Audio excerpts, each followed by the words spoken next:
Travel Through Grief.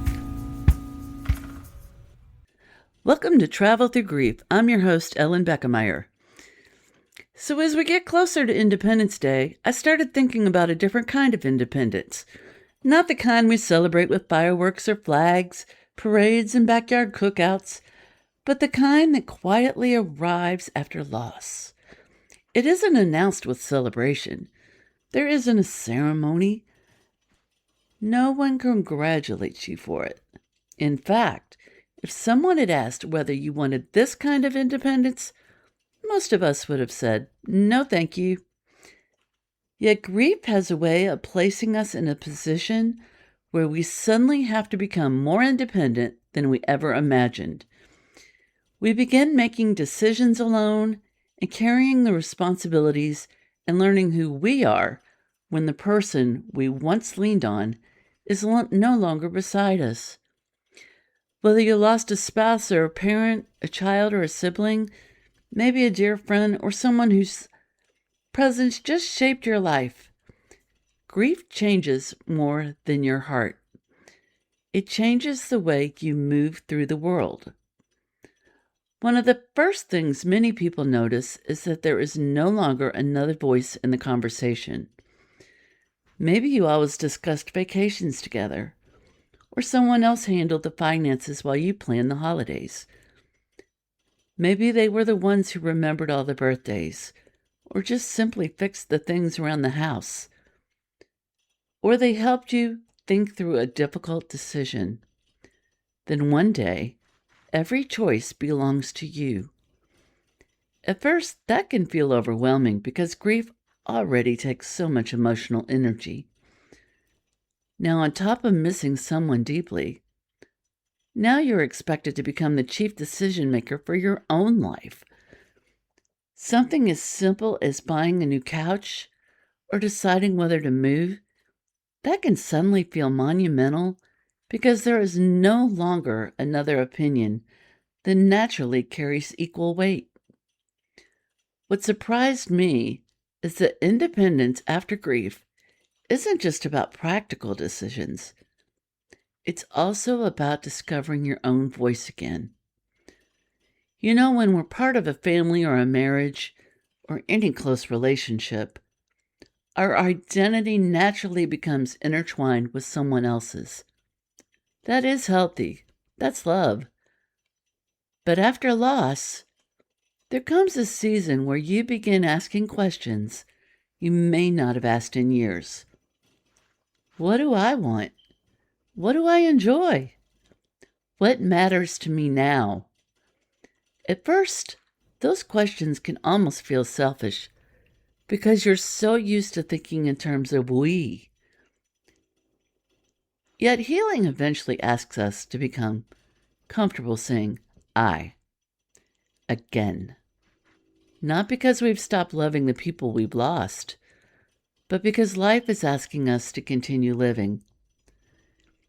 Finding your own voice, that takes courage, because everyone seems to have an opinion after someone dies.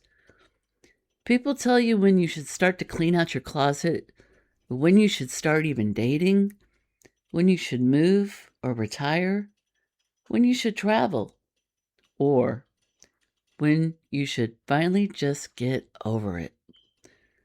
I think most people genuinely mean well. They want to help. But eventually there comes a moment where you realize that while everyone else may offer advice, they don't have to live your life. You do. You're the one who wakes up every morning with the consequences of your decisions. You're the one who carries those memories. You're the one writing the next chapter. You know, that realization, it can be scary, but it's also incredibly freeing because it reminds us that healing isn't about meeting someone else's timeline. It's about finding your own. Our country understands something about difficult beginnings in America. When America declared independence, everything didn't suddenly become easier. In many ways, life became more uncertain. There were disagreements and sacrifices, setbacks, financial hardships, fear, and years of just figuring out what this new nation would become. Independence wasn't the end of struggle. It was the beginning of accepting responsibility for the future. I think grief works in much the same way. We often believe that if we could just get through the worst part of grieving, everything would return to normal. But eventually, we discover that grief isn't something we finish. It's something we learn to carry while still building a meaningful life. The responsibility for the future, it slowly becomes ours. One thing I appreciate about American history is that it isn't a story without pain. Every generation has faced challenges it never expected. We've seen the wars that have separated families, economic hardships that have forced people to start over, natural disasters that have destroyed communities. I know a lot of you are going through it right now with the flooding and the heat. And we've had acts of violence that have left deep scars. And then there are those national tragedies. They have united the strangers in shared sorrow. This September is the 25th anniversary of 9/11. But our country, America, has celebrated incredible victories, but it has also mourned tremendous losses. In many ways, America has repeatedly had to grieve, then rebuild and redefine itself. Perhaps that's one reason resilience has become such an important part of our national story. The same is true for us personally. We often think grief is one event, but many of us know it rarely works that way. We lose one person, and later another. We lose those dreams we thought would happen. The traditions, they just no longer fit. Sometimes we grieve the future we imagined as much as the person we loved. Every one of those losses, they reshape us a little differently. We become people who know what it means to rebuild, not once, but over and over again. That isn't a sign that we're failing. What it is, it's evidence that life continues asking us to adapt. And somehow, we do keep answering. There is another kind of independence grief teaches us, and that is learning to trust ourselves again. After a significant loss, our confidence, it often disappears. We second guess everything. We wonder if we're making the right decision. We replay these conversations. We question our instincts.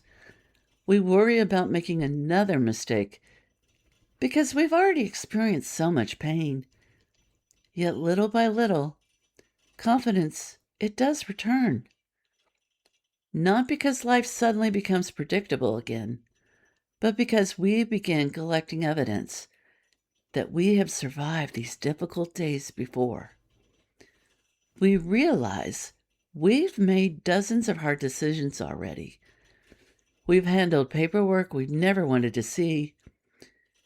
We've attended events, the ones we never thought we had strength to attend. We've walked into our empty houses. We've celebrated holidays differently. And somehow, we've found our way to another morning. I like the morning with the sunshine a lot better than morning grief. We begin trusting ourselves because we've earned that trust. I also think independence after grief, that means accepting that there isn't always one perfect answer. Sometimes we spend so much energy trying to make the perfect decision that we just become afraid to make any decision at all. Moving, stay, travel, volunteer. Should I change careers? Should I keep the tradition or just begin a new one? Life after loss, often doesn't offer certainty. Instead, what it does offer? Choices. Now, some will work beautifully, and others, well, maybe they're just there to teach us something unexpected. But they are still our choices, and there is something deeply healing about realizing we are allowed to shape our own future, even if we don't get every decision exactly right. For many people, one of the hardest parts of grief, it's learning to do things alone. I remember the first time I ate in a restaurant alone, or even taking a trip alone. And going to church, that was a hard one, because while my church family was there, my real family, that was all we were about. My dad was a pastor. My mom was heavily involved with it. My boyfriend attended regularly with us. And then there's walking into a wedding or a reunion or a family gathering without that person who is always beside you. You look around and you see the other couples, and it's hard. Those experiences, they can feel intimidating, especially the first few times. But I want to offer you a different perspective. Doing something alone, that doesn't necessarily mean you're lonely. It means you are courageous enough not to let your entire life stop because someone important is no longer physically present.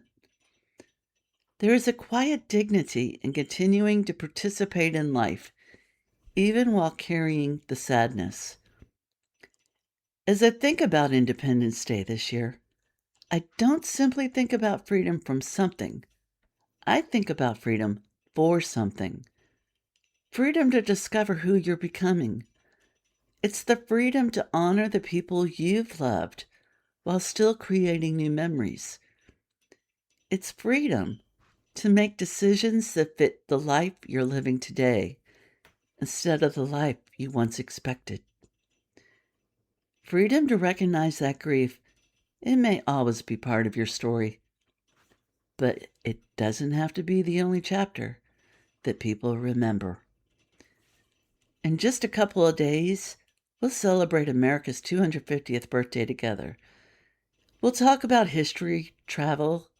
For me, I know I'll talk a lot about Kentucky and how we fit into America, and why I hope to experience every state in this remarkable country.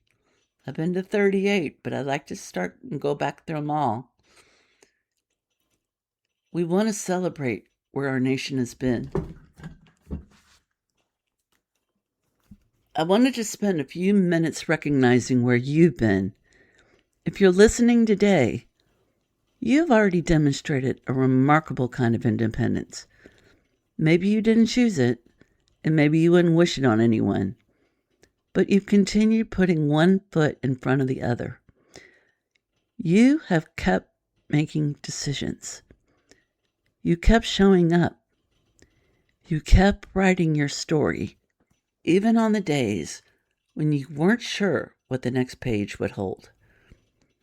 I want to thank you for letting me be part of your journey. Wherever you find yourself today, I hope you remember this.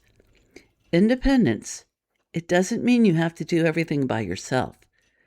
It simply means believing that with God's help, or whoever you consider your higher power, and with the support of people who love you, and with the strength you've already discovered inside yourself, you are capable of continuing forward.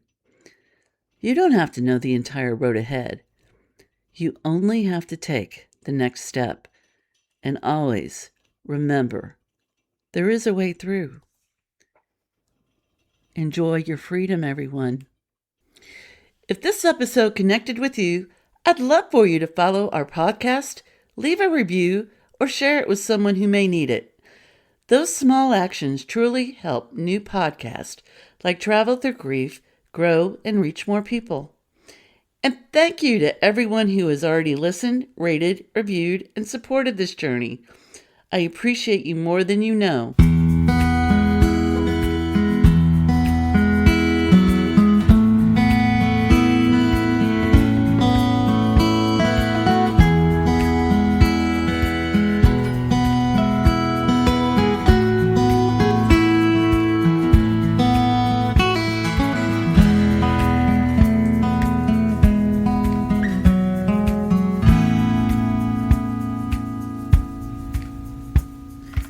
Until next time, keep finding your way forward.